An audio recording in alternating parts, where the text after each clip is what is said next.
नमस्कार, welcome to my channel Rupali kitchen. या ठिकाणी मी काही मिरच्या घेतलेल्या आहेत। त्या मिरच्या अजिबात तिखट वगैरे नसतात। या मिरच्यांचीच रेसिपी मी या ठिकाणी करते आहे। कढई मी गॅसवर ठेवलेली आहे। यामध्ये 2 पळ्या तेल घालते। तेल थोडं तापू द्यायचं आहे। तेल तापल्यानंतर यामध्ये थोडीशी मोहरी घालायची आहे। मोहरी तळतळल्यानंतर यामध्ये थोडं जिरं घालते। जिरं मोहरी झाल्यानंतर मी मिरच्या टाकते तेलामध्ये। मिरच्या परतून घ्यायच्या आहेत।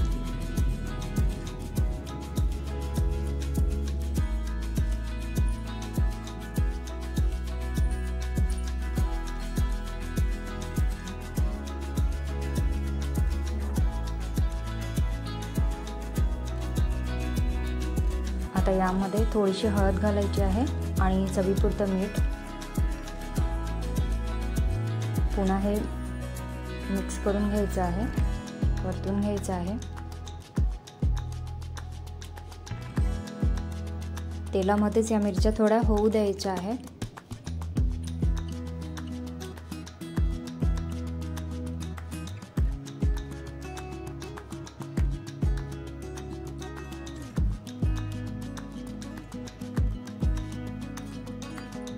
काही वेळ होऊ दिल्यानंतर पुन्हा या मिरच्यांना मी परतून घेते।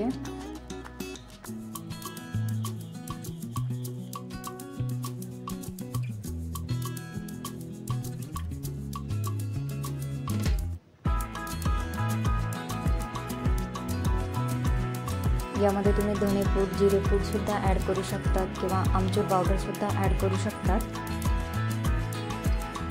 या ठिकाणी भाजलेले शेंगदाणे घ्यायचे आहेत, फोतरे काढून घ्यायचे आहेत भाजलेल्या शेंगदाण्यांचे। मिक्सरमध्ये शेंगदाणे घालते आहे। यामध्ये 5 ते 6 लसणाच्या कळ्या घालायच्या आहे आणि थोडंसं जिरं घालायचं आहे।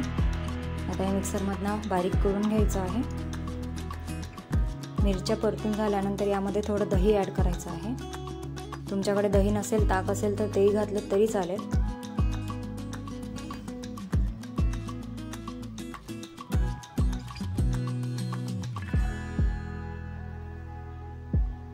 दह्यामध्ये या मिरच्या होऊ द्यायच्या आहेत।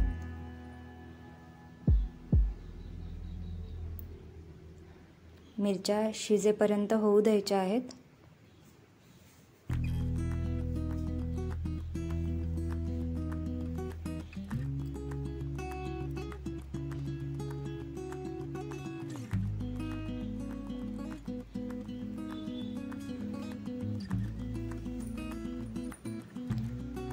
मिरच्या शिजलेल्या आहेत। आता यामध्ये जो शेंगदाण्याचा कुट्टा करून घेतलेला होता तो घालायचा आहे।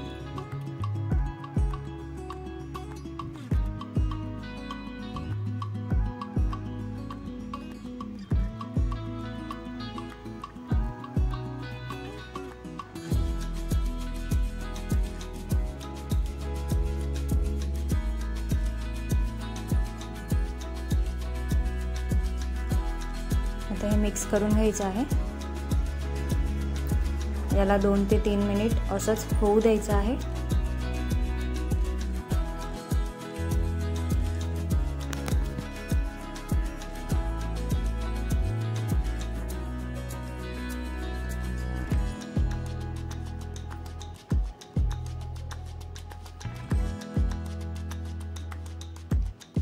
मिरच्या शिजून तयार आहे।